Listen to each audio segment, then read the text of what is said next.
जाते हैं, छोटे छोटे रहता तो उनका 1 रुपया 2 रुपया दे दिया, कोई फर्क नहीं।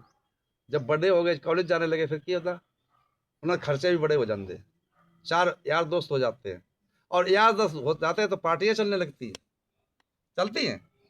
अब पापा ने तो फीस के पैसे दे दिए थे, उन्होंने क्या काम किया, वो फीस तो जमा की नहीं, वो जेब में रखे। क्यों, जब 4 दोस्त होंगे तो हर महीने में 4 संडे आते हैं, और हर संडे को पार्टी चलती है, बियर बार जाते हैं, रेस्टोरेंट जाते हैं।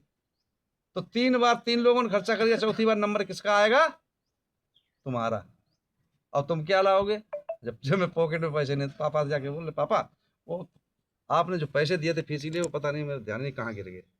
ये अपने स्वार्थ के लिए झूठ बोलना हो गया। तो डैडी क्या बोलेगा,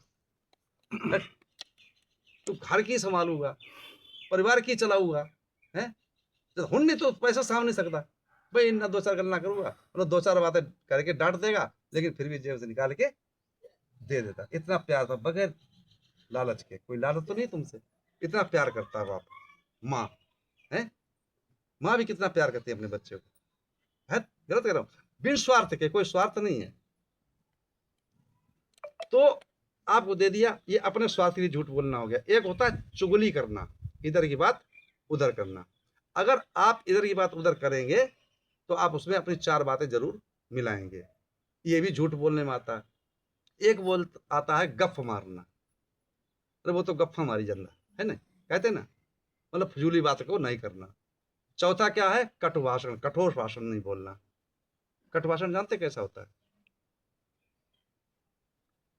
श्यामवीर, श्यामवीर यहाँ ना, श्यामवीर सुना नहीं तूने, ये कठोर, हमने 2 बार शब्द बोले, और दोनों का अर्थ क्या है, हमने इनको बुलाया।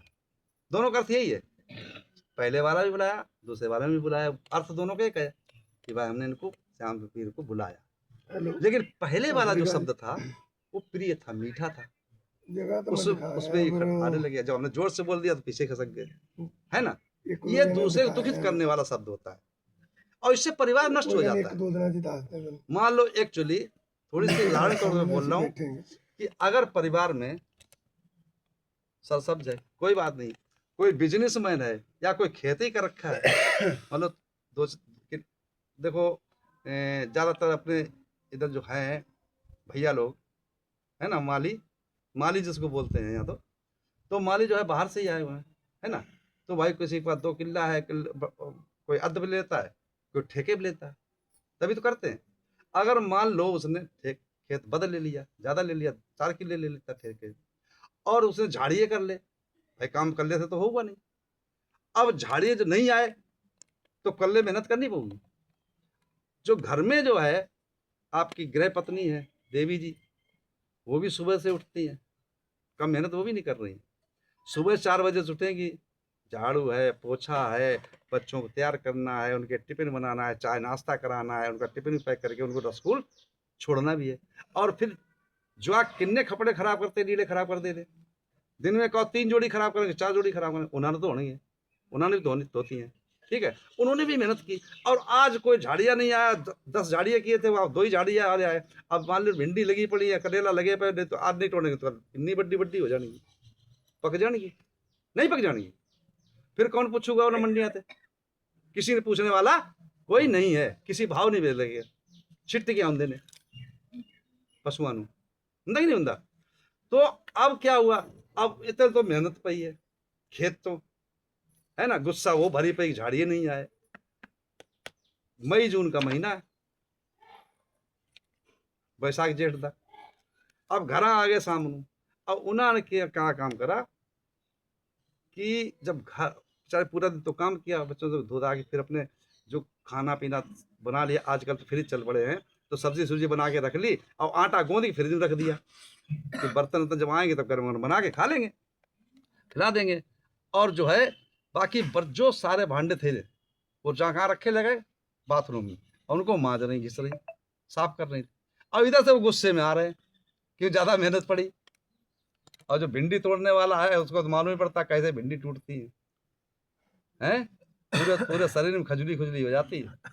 तो और क्रोध आता है, और गुस्सा आती है, आती नहीं आती, तो और गुस्सा थे। अब आगे जैसे गेट से आए, गेट से ही चिल्लाने लगे, फला की मम्मी जरा एक गिलास पानी लेके आओ ठंडा।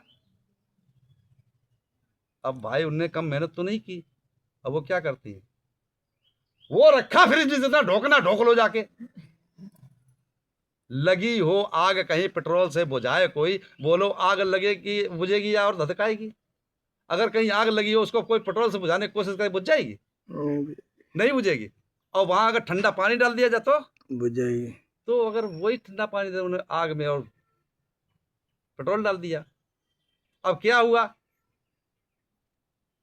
कि तू कैसे बोलती, कि तुम कैसे बोलते हो, कि तू कैसे बोलती, तू कैसे बोलते हो, आपस में लत्तम गुत्था होने लगी। अब लत्तम गुत्था होने लगी, उन्होंने क्या काम, आजकल तो हमारी देवियां उन्होंने उठाया पर्स अपना, खड़ी हुई पहुंच गई जैता जहां मई का था, पापा पापा गया, मम्मी पापा गया। अब ये बताओ तुम घर संभालोगे कि खेत संभालोगे कि बच्चों को संभालोगे कि खाना बनाओगे? घर पूरा बर्बाद किसके कारण? केवल भाषा के कारण, कठोर वाणी के कारण। अगर मान लीजिए उन्होंने कठोर शब्द बोल दिया था, अगर वहीं वो ठंडा जल छिड़क देती देवी हमारी, तो क्या होता, वो आग शांत हो सकती थी। वहीं वो कहती, अरे फला के पापा, फला की रेडी, थोड़ा बैठो, हवा पंखा चलाओ, हवा में बैठो, मेरे हाथ गंदे ने, हाथ धो के मैं तुम्हें पानी लाती है, कोई विवाद ही नहीं होता। तो कठोर भाषण से बर्बाद हो जाता, परिवार भी नष्ट हो जाता है। पांचवा सील, पांचवा सदाचार, पांचवा नियम, पांचवा विनय, पांचवा व्रत आप लोगों ने लिया है, सुरा मेरे मध्य पमाद अठाना वेरमणि शिक्षा पदक समाध्यानी। यानी कच्ची शराब, पक्की शराब, गांजा, भांग, अफीम, हीरोइन, कोकेन, स्मोक, जितने भी नशीले पदार्थ हैं उनसे और जुआ इत्यादि से हमने व्रत लिया, व्रत रखने की शिक्षा ली है। इन चीजों को हम कभी नहीं खेलेंगे, इनसे आपको सुख मिलेगा, परिवार में धन की बढ़ोतरी होगी। ये 5 व्रत आप लोगों ने ग्रहण किए, और इन 5 व्रत जो ग्रहण किए हैं, आपका ध्यान मेरी तरफ था, पूजा की तरफ था, तो इसी के जो जिसने पहले पुण्य कार्य किए, ठीक है ना, उसके पास तो इकट्ठा है, तो उसमें से दे देगा, और जिसके नहीं किए तो उसके पास कुछ है नहीं, वो कहां से देगा भाई? जिसके पास कुछ खाने न हो, दूसरे कैसे भूखे कैसे दे सकता है? तो जिस जब पुण्य कार्य किए होंगे वही, उसी से तो आप लोग आशीर्वाद देंगे इनको कि इनका परिवार दुखों से मुक्त हो, संगठित रहे, इनके घर में खुशहाली आए। तो इस प्रकार से आप लोगों ने ये उद्देश्य किया। तो ये 5 व्रत आप लोगों ने लिया वर्तमान में, 5 व्रत, 5 नियम, 5 संयम, ये आपने पुण्य कार्य किया, कुशल कार्य किया, इसके प्रभाव से आप लोग इनके परिवार के लिए आशीर्वाद दे सकते हैं, है ना। तो ये हमने संक्षेप रूप में आप लोगों को 5 बातें बताई हैं। और जिस घर में इन 5 व्रतों का पालन होता है उस घर में 5 महाफल की प्राप्ति होती है। क्या क्या? उस घर में धन की बढ़ोतरी होती है, उस घर का व्यक्ति किसी भी रिश्तेदारी में जाएगा या सभा में जाएगा वहां सम्मानित किया जाता है, जो शील सदाचार चलेगा। तीसरा, ऐसा व्यक्ति किसी भी सभा में जाए वो भयभीत नहीं होगा, डरेगा नहीं। भाई जो चोरी करता है वो डरेगा कि कोई पहचान न ले, है जो पीता होगा तो ऐसा ना कोई देखने कोई महकारी दारू पिया हुआ दूर फिर बैठेगा, उसको भय होगा। कोई कत्ल करके आएगा उसको भय होगा। लेकिन ऐसा व्यक्ति भयभीत नहीं होगा, वो खुलेआम बैठेगा और जो बात आई तलाश कहते तुम ऐसा करते हो, भाई हम जुआ नहीं खेलते, हम तुमसे बोल सकते हैं, हम शराब नहीं पीते, आपसे बोल सकते हैं, है ना। तो क्यों भयभीत होगा, क्यों डरेगा। चौथा, मरते समय उसको होश कायम रहता है। पांचवा, मरने के पश्चात उसको स्वर्ग की प्राप्ति होती है। अब आपको लोग कहेंगे स्वर्ग क्या होता है। एक गाना चला था, हम बहुत पहले की बात है, स्वर्ग से सुंदर सपनों से प्यारा, जिस घर में शील सदाचार का पालन होता हो उस घर में धन भी इकट्ठा होगा, खुशहाल होगा। ऐसे परिवार में आपका जन्म होगा, समझ लो वही स्वर्ग है। इसी के साथ मैं अपनी वाणी विराम देता हूँ। आप सब लोग मंगल हो, कल्याण हो, सुखी जीवन हो, निरोगी काया हो, दुख दूर हो जाए, सुख से वास करो, हमेशा प्रसन्नचित्त रहो। आप सब लोग मंगल हो, मंगल हो, मंगल हो।